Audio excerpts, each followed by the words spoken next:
El domingo pasado entramos ya al atributo de la sabiduría de Dios, aunque dijimos que este atributo bien pudiera haber sido catalogado o introducido dentro del atributo de la omnisciencia de Dios. Y en ello, entonces, podría ser parte de esos atributos de conocimiento de Dios. Y dijimos que íbamos a ver la sabiduría de Dios en tres aspectos. Dijimos que íbamos a ver la sabiduría de Dios en su creación. Dijimos también que íbamos a ver la sabiduría de Dios en su plan de redención. Y luego íbamos a ver la sabiduría de Dios en cuestión o en dirección al hombre. En esta oportunidad, hermanos, vamos a ver la sabiduría de Dios en su plan de redención. Debemos tener en cuenta para comenzar, hermanos, que todo lo que Dios hace, lo hace para gloria de su propio nombre. En las acciones que Él toma y en sus planes, lleva implícito el propósito de glorificarse a sí mismo. Tan solo el Catecismo Menor nos pregunta, ¿para qué nos creó Dios? Para gloria suya, para glorificarse. Porque, hermanos, en Dios el glorificarse a sí mismo no es injusto en ninguna forma, pues Él es justo y Él es digno de tal gloria. Y al contrario, incluso, como veremos, la gloria de Dios, hermanos, retribuye o resulta en beneficio de sus criaturas. Él es glorificado y sus criaturas son bendecidas con ello. Les invito a que abramos nuestra Biblia en la epístola a los Hebreos en el capítulo 13 y en el versículo 20. La epístola a los Hebreos en el capítulo 13 y en el versículo 20. El escritor a los Hebreos nos dice en el versículo 20: y el Dios de paz, que resucitó de los muertos a nuestro Señor Jesucristo, el gran pastor de las ovejas, por la sangre del pacto eterno, os haga aptos en toda buena obra para que hagáis su voluntad, haciendo Él en vosotros lo que es agradable delante de Él por Jesucristo, al cual sea gloria por los siglos de los siglos. Amén. La frase en la que vamos a comenzar en esta tarde es la frase que se encuentra en el versículo 20, el final del verso 20, dice, por la sangre del pacto eterno.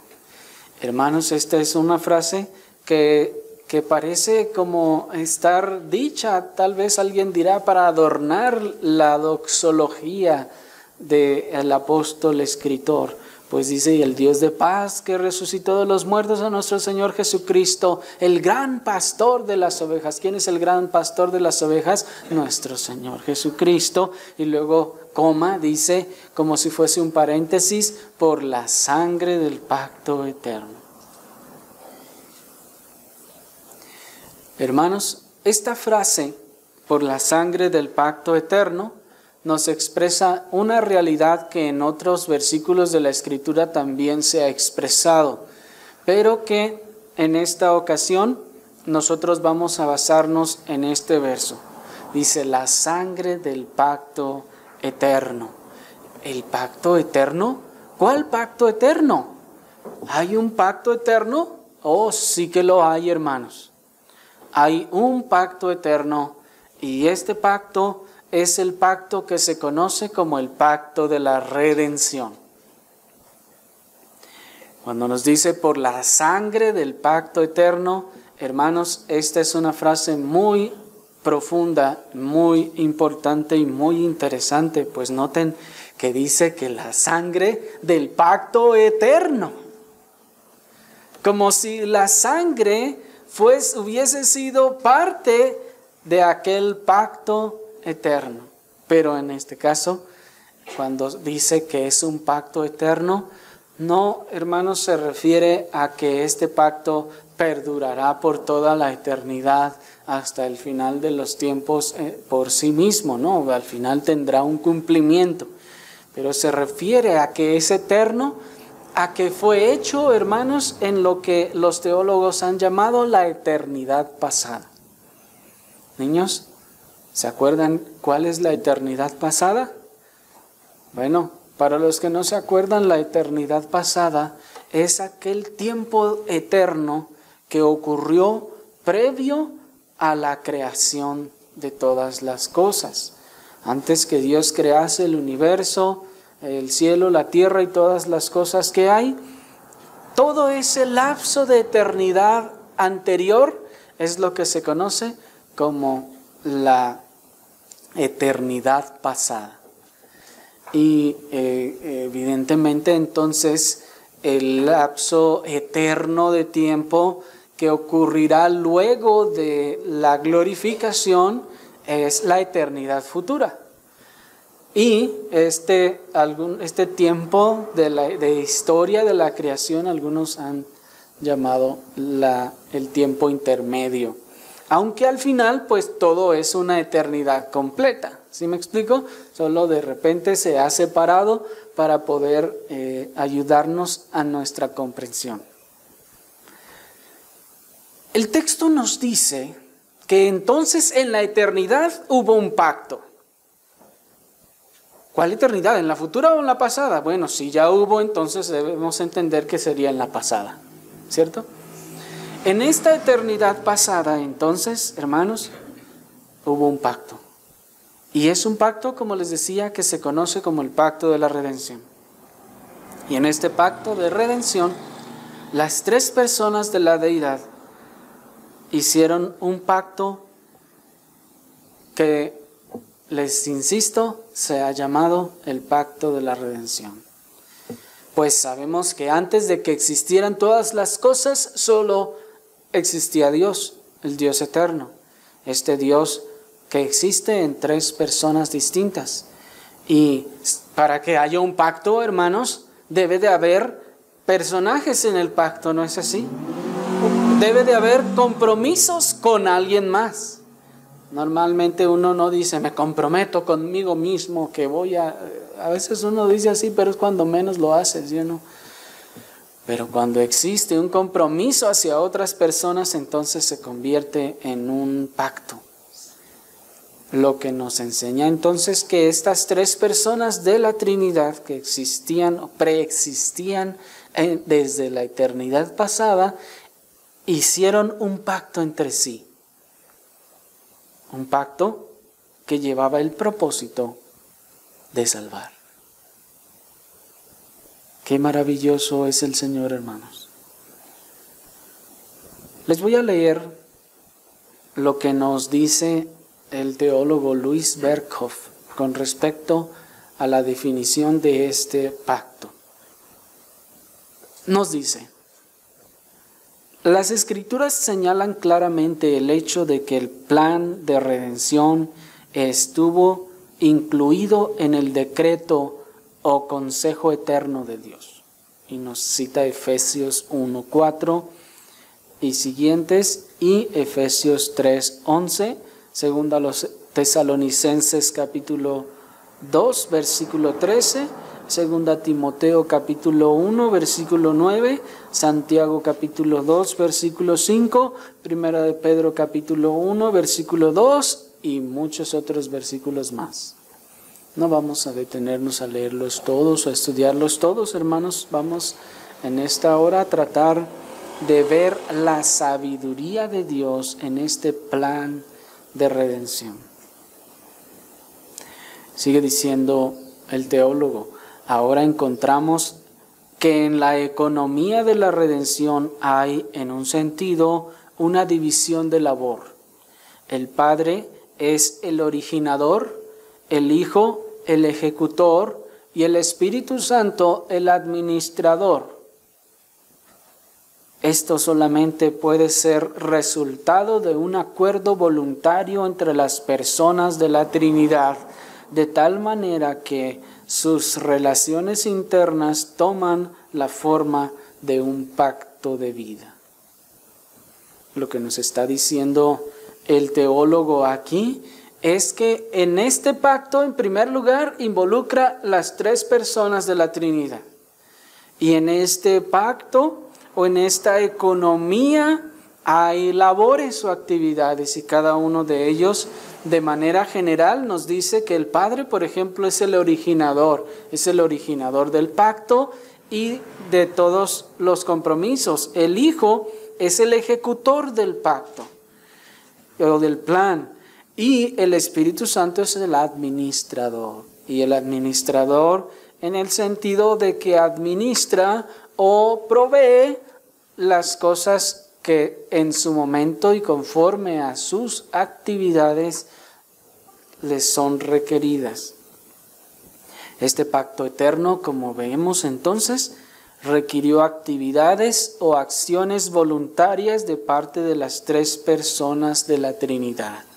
Y entre estas acciones voluntarias que las tres personas de la Trinidad se determinaron a hacer, se encuentran las siguientes particularidades. Esto es, si hubo un pacto, es decir, hubo un compromiso voluntario entre las tres personas de la deidad, ¿qué iba a hacer cada una de ellas? ¿A qué se comprometía en este pacto a hacer cada una de ellas? Bueno, por ejemplo, él nos sigue diciendo este mismo teólogo, el Padre requirió del Hijo que en este pacto apareciera como fiador y como cabeza de su pueblo. Y usa este término fiador en un sentido legal también. Acuérdense que también cuando se expresa que Cristo es cabeza de la iglesia, se expresa en una forma federal, en una forma legal. Esto es, Cristo entonces sería el fiador y el representante y la cabeza del pueblo al cual o para el cual se estaba urdiendo todo este maravilloso plan.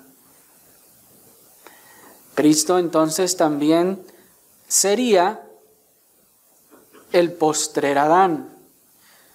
Y él estaba también comprometiéndose voluntariamente a dar satisfacción por el pecado de Adán y el pecado de aquellos a quienes el Padre había dado al Hijo. También que hiciera lo que Adán no había podido hacer, cumpliendo la ley y de este modo asegurando la vida eterna para su progenie espiritual. Dios, pues, en este plan de salvación, hermanos, estaba comprometiéndose en la persona del Hijo a estas cosas. Y por ejemplo también nos sigue diciendo que este requerimiento incluía las siguientes particularidades. En primer lugar, que el Hijo tomara la naturaleza humana naciendo de mujer. Esto es, para que este plan de salvación pudiera terminar en salvación para el pueblo de Dios, el Hijo entonces se estaba comprometiendo en este pacto a tomar una naturaleza humana naciendo de mujer. Y ya hemos visto que era necesario que compartiera nuestra naturaleza para que se identificara con nosotros y así poder ser nuestro fiador y nuestra cabeza, para ser también parte del mismo pueblo y su representante. También, aunque había de nacer de mujer, entonces tomara esta naturaleza con todas sus presentes debilidades, aunque sin pecado. Y esto, como decíamos, para que entrara en relaciones temporales con aquellos a quienes había de salvar. Ustedes lo pueden encontrar en Gálatas capítulo 4, versículo 4 y 5, Hebreos capítulo 2, versículo 10, 11, 14 y 15, Hebreos capítulo 4, versículo 15 y en otros lugares también. Y era entonces absolutamente esencial que Él se hiciera uno de los miembros de la raza humana para que entonces sí, así pudiese ser su legítimo representante. En segundo lugar, estaba Él poniéndose de acuerdo en que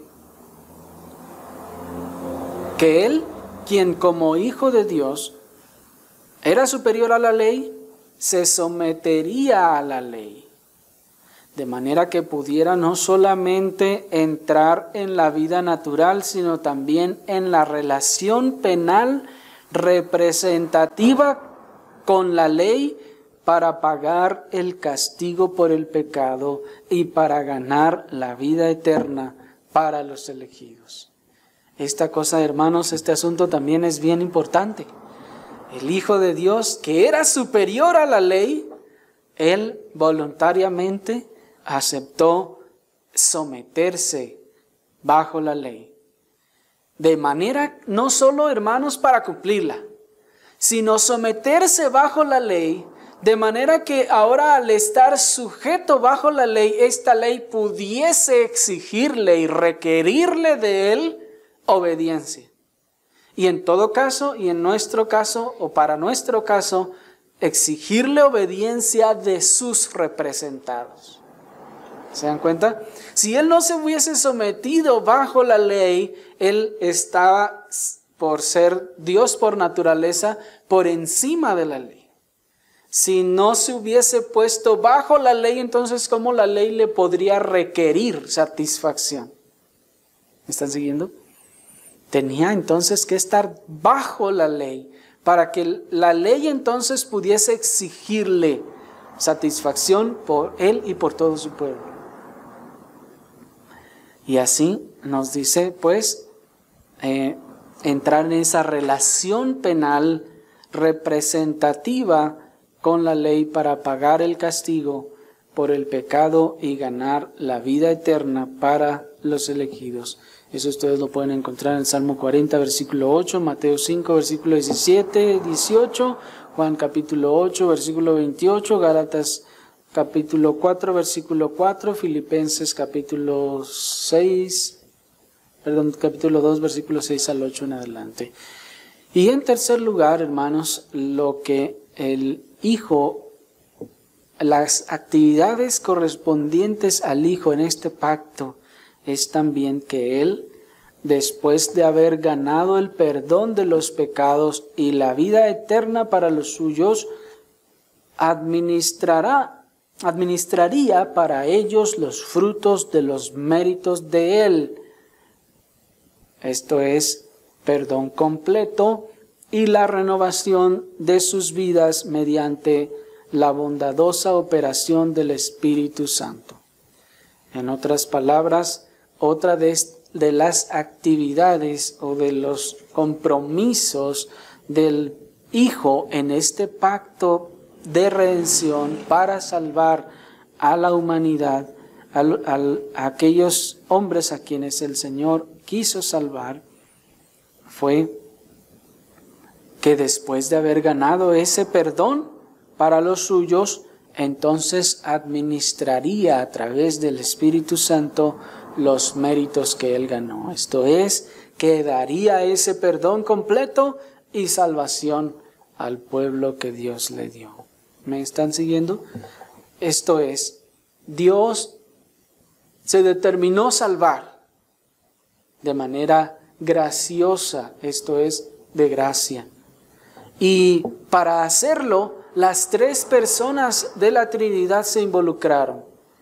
Y cada una dijo y se requirió hacer algunas actividades en beneficio de la salvación de los escogidos.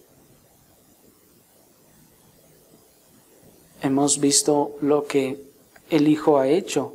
Y para tal labor, hermanos, el Padre entonces proveería al Hijo todo lo que necesitaba para el cumplimiento de esa grande tarea. Porque como vimos, el Padre, como vimos al principio, es el originador y el Hijo es el ejecutor.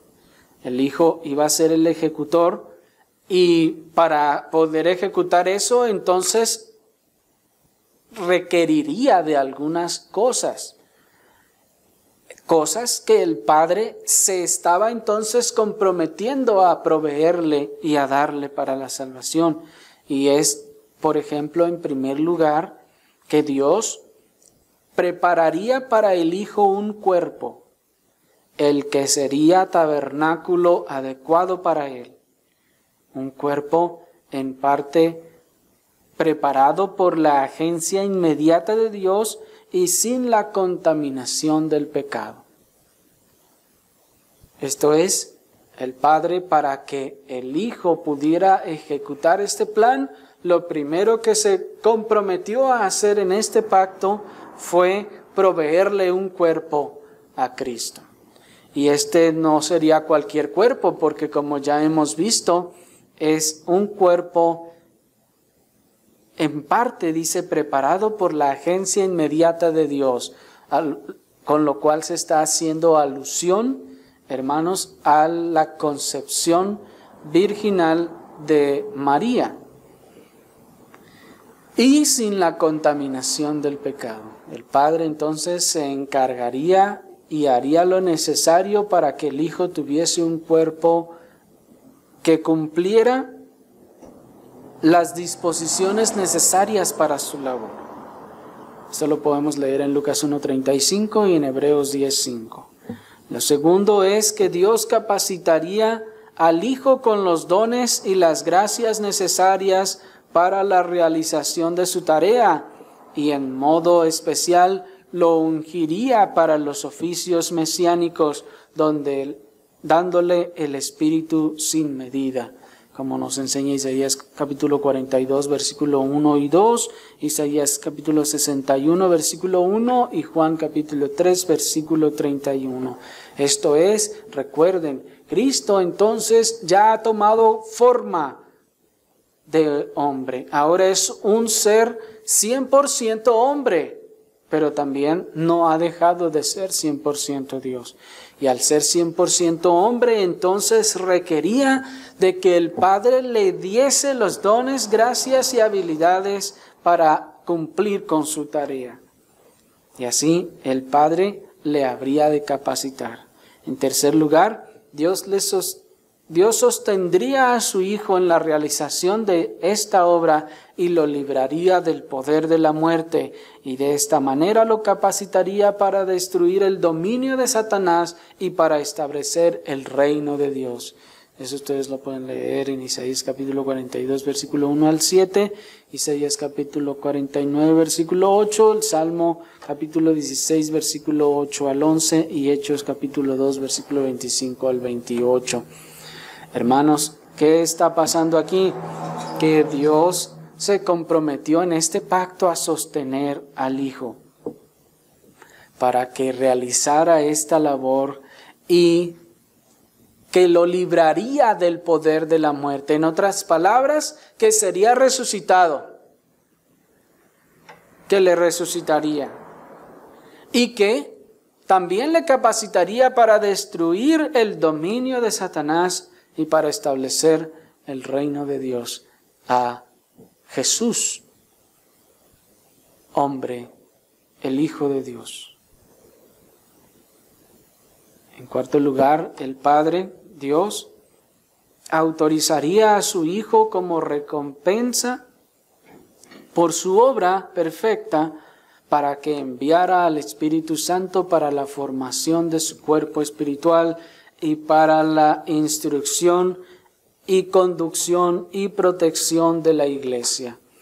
Esto es, aquí el Padre le autorizaría para que el Hijo enviara al Espíritu Santo. El Espíritu Santo entonces haría su labor administradora. Esto es, administrando las gracias y los dones, los beneficios que el Hijo había ganado, el Espíritu los administraría al pueblo, formaría entonces el cuerpo espiritual de la iglesia, instruiría a la iglesia, protegería a la iglesia y la conservaría. En quinto lugar, Dios había de dar al Hijo una numerosa simiente en recompensa por su obra cumplida, simiente en multitud tal que nadie podría contar, de manera que en su plenitud el reino del Mesías abarcaría gente de todas las naciones, tribus y lenguas, como nos enseña Salmo capítulo 22, versículo 27 y el Salmo 72, versículo 17. Dios entonces, hermanos, aquí también en este plan se comprometió a darle al Hijo un pueblo. ¿Sí?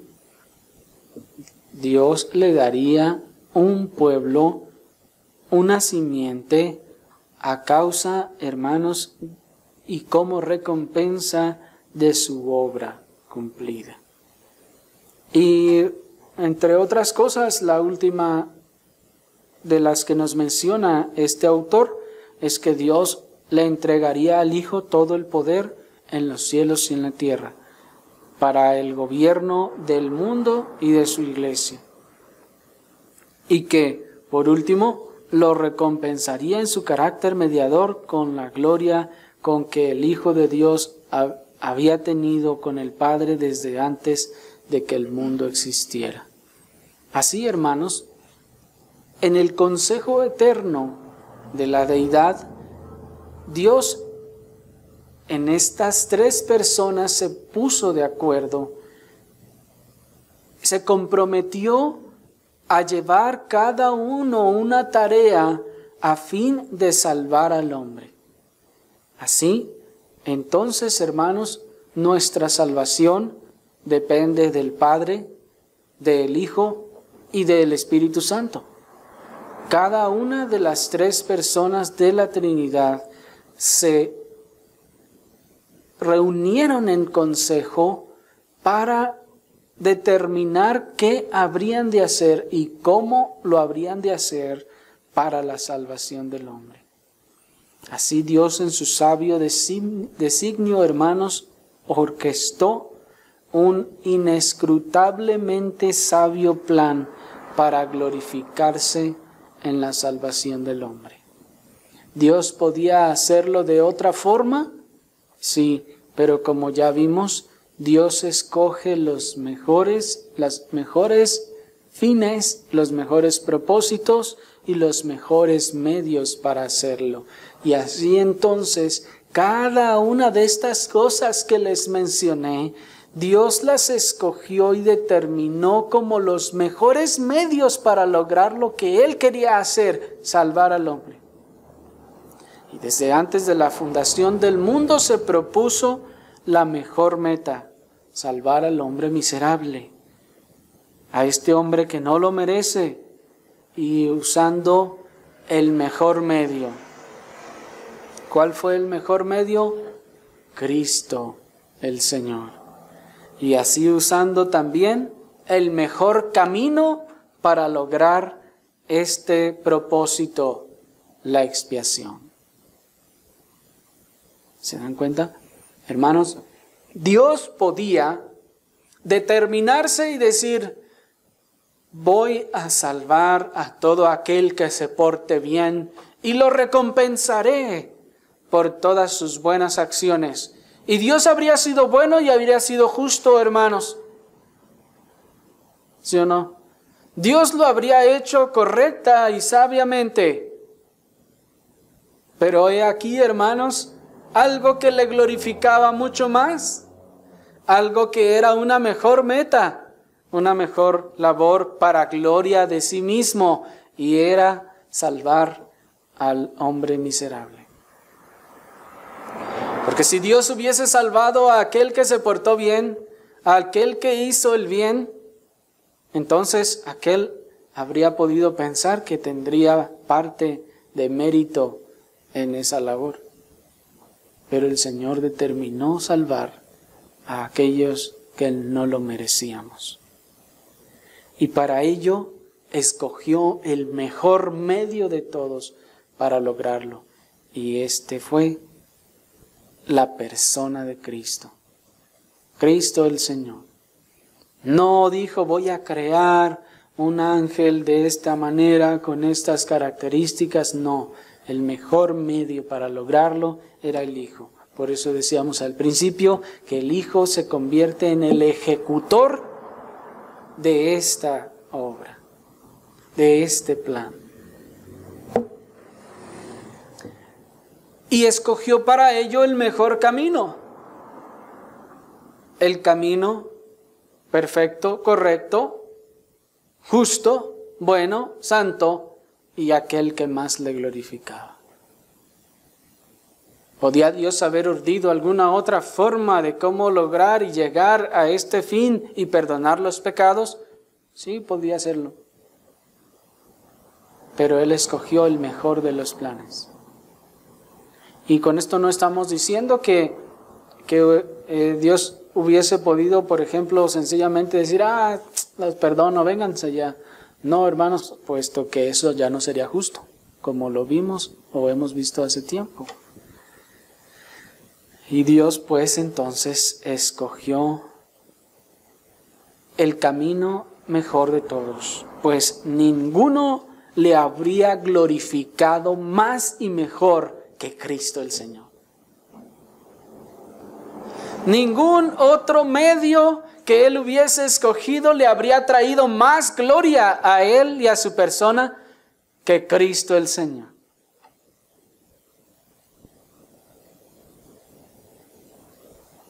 Así pues, ya que el objetivo y el propósito de Dios era buscar su propia gloria, hermanos, qué increíble es darnos cuenta de que aún esta gloria de Dios aún nos bendice a nosotros. Esto es, no debemos pensar, como les decía, que la búsqueda de la gloria de Dios, que Dios busque su propia gloria, no tiene nada que ver con lo que nosotros hacemos de buscar nuestra propia gloria. No, puesto que para empezar Dios la merece, es digno de ella y no es injusto en ninguna forma al buscarla. Y como les decía, lo mejor de todo es que la gloria de Dios resulta en la bendición del hombre.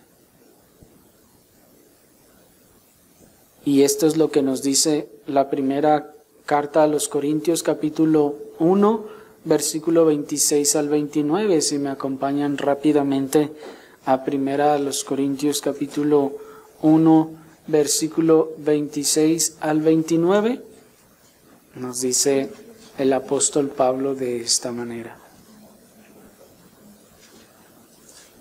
Pues mirad, hermanos, vuestra vocación, que no sois muchos sabios según la carne, ni muchos poderosos, ni muchos nobles, sino que lo necio del mundo escogió Dios para avergonzar a los sabios, y lo débil del mundo escogió Dios para avergonzar a lo fuerte. Y lo vil del mundo y lo menospreciado escogió Dios, y lo que no es, para deshacer lo que es, a fin de que nadie se jacte en su presencia. ¿Se dan cuenta, hermanos? Dios está buscando su propia gloria y nadie puede entonces jactarse en su presencia. Nadie puede decir, oh sí Señor, te alabo, qué buenas cosas hiciste, pero yo también hice algo. Porque entonces toda la gloria ya no es de Él, sino el 99.9%. ¿Me explico? Y cuán grande bendición, hermanos, es para nosotros esto. Pues nos dice el apóstol, miren su vocación. Ustedes no son sabios en la carne, son muy pocos los de ustedes que son sabios.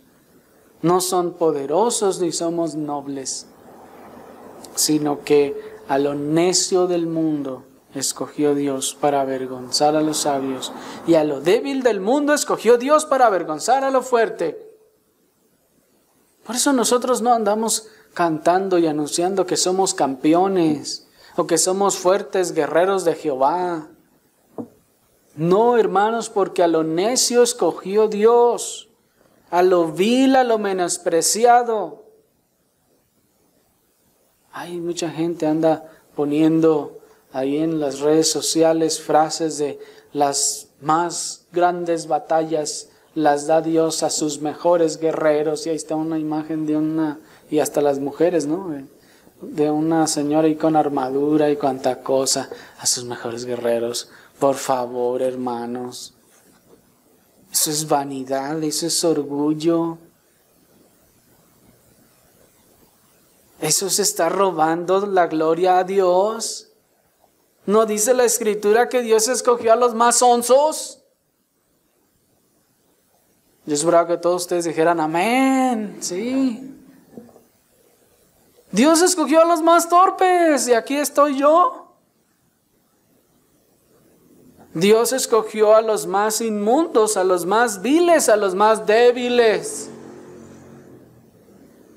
¿Cómo que a los más guerreros? No, la Escritura dice que a los débiles, no a los guerreros, escogió Dios. Así que eso de que el Señor da las mejores batallas a los mejores guerreros, hermanos, es una frase mundana, humanista y antropocéntrica. Que lo que hace es exaltar al hombre y al hacerlo, robarle gloria a Dios. Cuando lo que la Escritura hace, hermanos, en este plan que Dios tiene es humillar al hombre para entregarle a Dios toda la gloria que a Él le pertenece. Y la verdad es que cuando decimos que humillarle, no es que el Señor está ahí el hombre alzado, levantado justamente y el Señor lo pisa o lo quiere hacer algo. No, hermanos, sino que Dios no nos rebaja más de lo que no somos. Si el Señor dice que no somos sabios, es porque no somos sabios. No es que el Señor sabe que lo somos, pero nos dice, guarda humildad, sé humilde, sé modesto, no lo presumas. No, el Señor está diciendo, en realidad no lo tienes. Si el Señor está diciendo que somos débiles, es porque somos débiles de verdad. El Señor no se está sobrepasando en ninguna forma con nosotros, señalando nuestra condición y lo que somos. El Señor escogió a lo vil y a lo menospreciado. Sí, el Señor escogió a los que nada nos salía bien, a los peores de todos, a los que nada podían adjudicarse a sí mismos, los que nada podían decir, bueno, yo creo que el Señor me escogió a mí porque yo era muy inteligente, o todo me salía bien, o yo era muy guapo. No, hermanos, Dios escogió a lo vil del mundo. A lo menospreciado escogió Dios, y lo que no es, para que no diga usted, yo soy guerrera de Jehová, yo soy esto o lo otro. No, dice a lo que no es, escogió Dios. Es decir, a los que no son nada, a los don nadie. A esos escogió Dios, a fin de que nadie se jacte en su presencia. Porque la gloria de la salvación debe radicar solamente en la persona de Dios. Y nada, absolutamente nada en nosotros. Por eso no somos campeones. Por eso no somos guerreros. Por eso no tenemos un grande potencial en nosotros. Porque el único grande potencial, como hemos dicho, que tenemos es para hacer el mal. Y en ese asombroso e inescrutable plan de salvación, Dios se propuso hacernos bien, salvándonos y glorificarse a sí mismo al hacerlo. ¡Qué maravilloso! ¿Se dan cuenta? Dios, así de esta manera muy burda, está consiguiendo dos cosas magníficas en un solo plan, con una sola acción. No dice la gente que se mata a 2 pájaros de un tiro, pero hermanos, Dios hizo infinidad de cosas más en una sola acción, con un solo plan. Se glorificó a sí mismo magníficamente y salvó a los miserables como nosotros. Y en ello no fue injusto en ninguna forma con nadie, ni aun con los que se perdieron. Porque Él escogió los mejores medios. Y como decíamos la ocasión anterior, en esos medios que Dios escoge son tan sabios que no incurren en ninguna injusticia ni en ningún daño, aun colateral, ni aun accidental, a quien sea que se involucra en el proceso.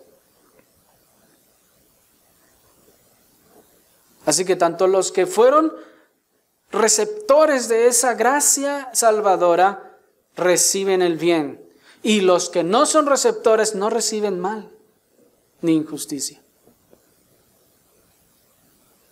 ¿Se dan cuenta? Dios es infinitamente sabio. Dios, pues, hermanos, provisionó así cada elemento y cada evento de la historia para que éstos condujeran hasta la cruz y la realización de su glorioso plan de salvación. Si pudiéramos nosotros ver toda la historia, hermanos, de la humanidad, desde la creación misma hasta el último día de este presente siglo, nos daríamos cuenta, hermanos, que todo converge en un solo punto, en un solo lugar, la cruz de Cristo. Si viéramos como una gráfica así de cronológica, veríamos como una montaña ascendiendo desde la creación hasta llegar al pico donde está la cruz de Cristo. Y luego comenzaría tal vez a descender siguiendo todo el propósito que se había trazado. El punto cumbre de toda la historia es la cruz, hermanos. Y cada cosa y cada acto que Dios puso en la historia y en la creación llevaban el propósito de crear toda esa plataforma y acomodar todas las cosas en el mundo y el universo para que fueran la plataforma donde fuese puesta la cruz. ¿Me explico?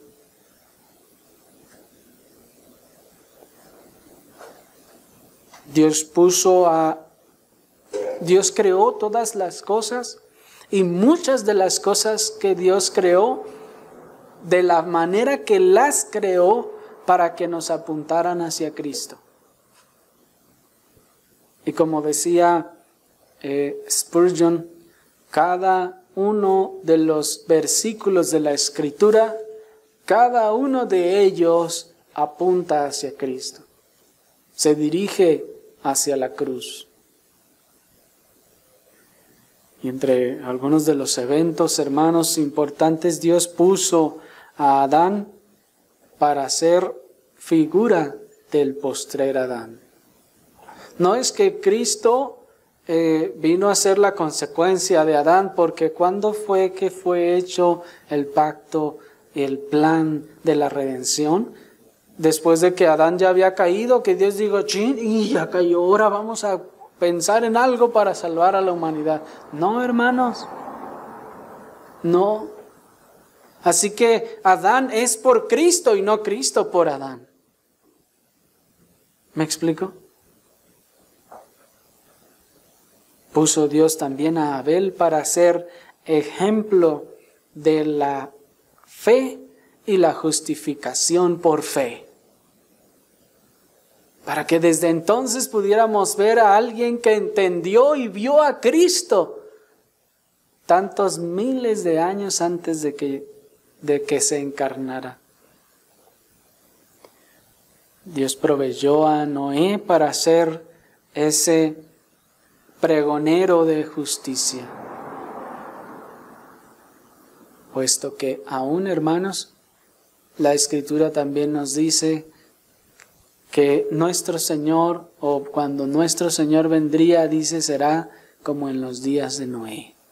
¿Se acuerdan? Así que los días de Noé son por causa de Cristo y no los días de Cristo por causa de Noé. ¿Se dan cuenta? Puso también a Cam para probar a Israel y a su descendencia, y así también crear todos los ambientes y situaciones necesarias para la venida de Cristo. Puso a Abraham para ser el padre de la fe y de todos los creyentes, y a Isaac para ser figura del sacrificio perfecto de Cristo. Cuando Dios mandó a Abraham que llevara a Isaac a sacrificarlo, ¿para qué lo hizo? Para a ver si confía en mí. Hermanos, Dios tenía un plan. Y Él ya había determinado crear esa figura de lo que sería Cristo en el futuro. Él buscaba proveer a Abraham y a todos los creyentes de su tiempo y posteriores a su tiempo la figura de aquel que habría de venir. ¿Me explico? Y cada una de esas cosas Dios la había planeado desde antes de la fundación del mundo y las hizo aparecer una a otra y las acomodó una por una para que todas ellas fueran como una gran pirámide que va elevándose hasta llegar a Cristo.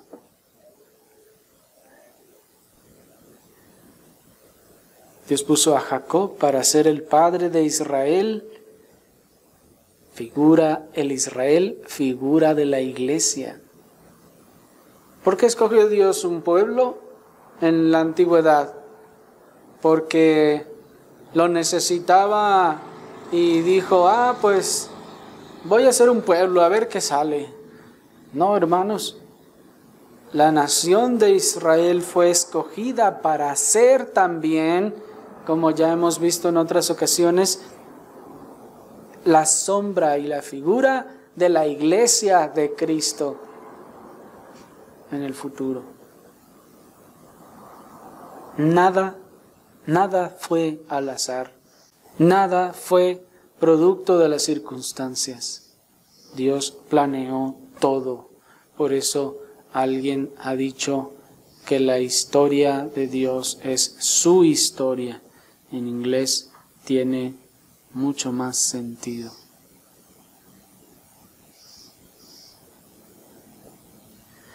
Dios puso a Leví para traer de él al libertador de Israel de Egipto.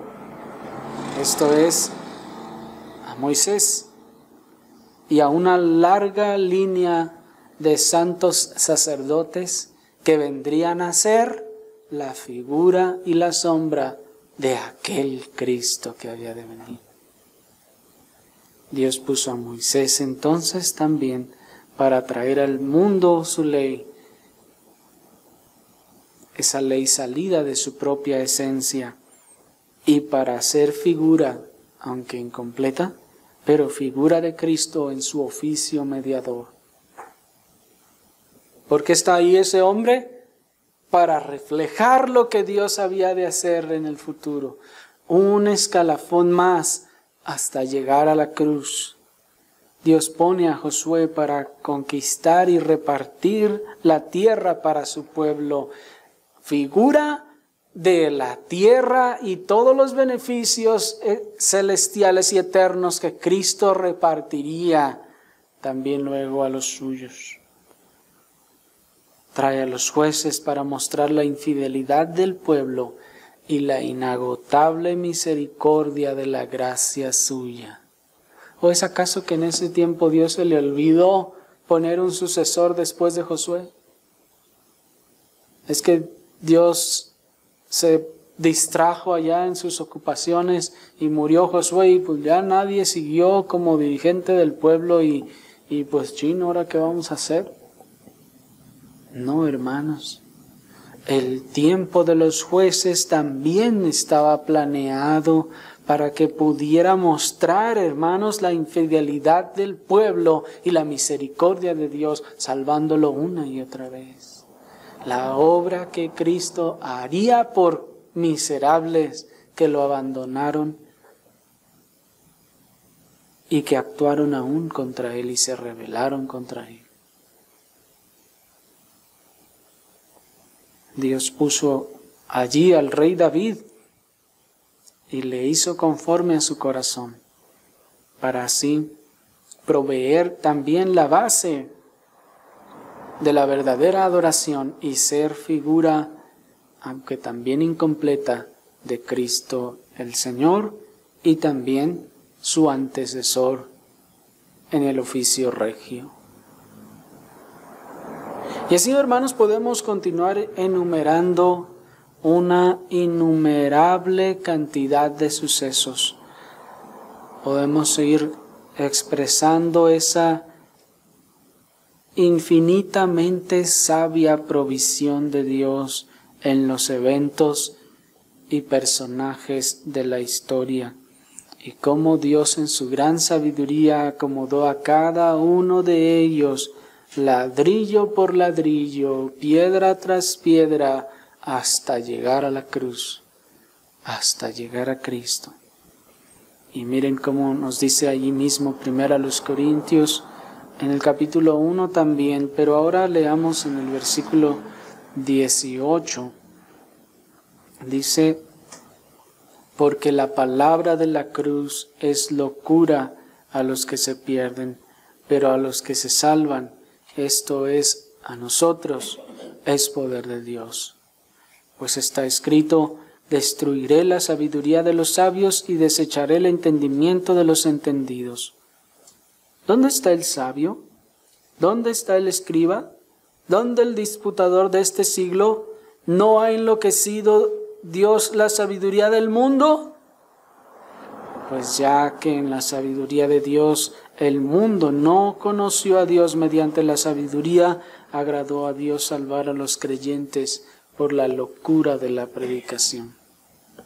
Hermanos, lo que este texto nos está diciendo es que la sabiduría de Dios es tan inescrutable que choca con los conceptos de sabiduría del hombre. Noten que dice que la palabra de la cruz es locura para los que se pierden. Al hombre le parece loco lo que la Escritura enseña.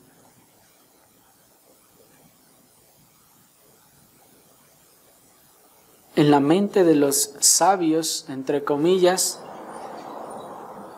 era más que una tontería, era una locura que el Salvador del mundo viniese del pueblo más despreciado y de la aldea más insignificante. Y encima, que viniera a salvar a los más viles y miserables. ¿Sí me explico? Para esa época de gente sabionda, dizque en aquel tiempo, que escuchaban acerca de aquel carpintero de Nazaret que había muerto en una cruz como un criminal para dar salvación a ti miserable, tal vez todavía a mí que yo soy importante, pero a ti estás loco. ¿Sí me explico? Porque si lo razonaban de manera mundana. Alguien quiere hacer un bien.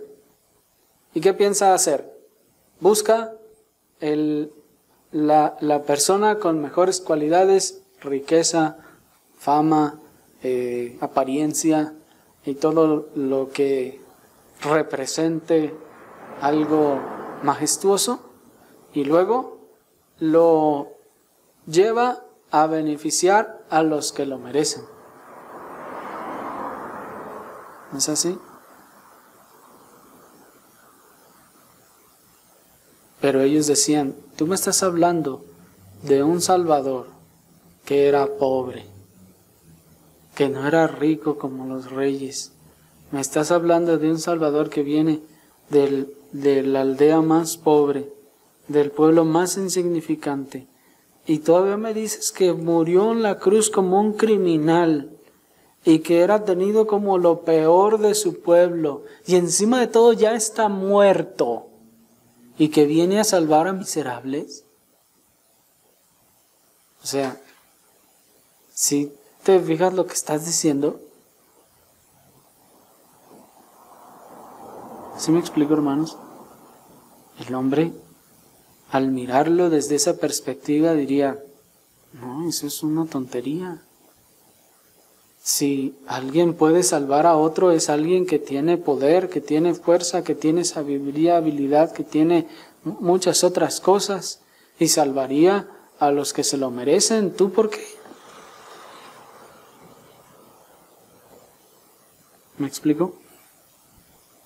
Pero dice el verso que ya que en la sabiduría de Dios el mundo no conoció a Dios mediante la sabiduría, agradó a Dios salvar a los creyentes por la locura de la predicación.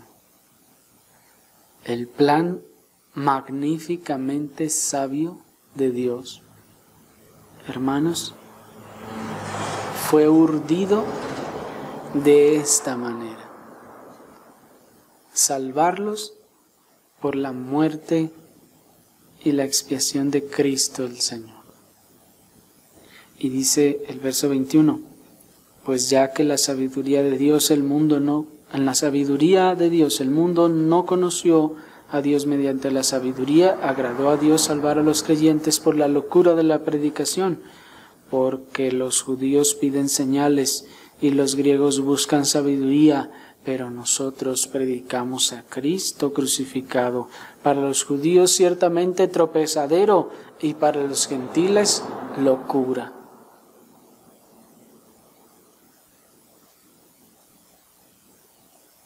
Así entonces, hermanos, el proceder de Dios es tan sabio que se opone a los más grandes razonamientos humanos. La manera que Dios determinó que habría de salvar es tan inescrutable que no se conforma a ninguna de las formas que el hombre hubiera podido planear, urdir. Y no se trata de cómo quisiéramos que fuera, sino cómo Dios lo planeó, y así fue lo mejor. Por eso dice el apóstol, los judíos piden señales y los griegos buscan sabiduría, pero nosotros no le vamos a dar gusto a nadie. Porque esto es lo que Dios determinó en su infinita sabiduría que fuera así. Y dice el verso 24, mas para los llamados, así judíos como griegos, Cristo, poder de Dios y sabiduría de Dios. Hermanos, qué cosa más asombrosa. Cristo es el punto cumbre del insondablemente sabio plan redentor. Cristo es el resplandor mismo de la sabiduría de Dios.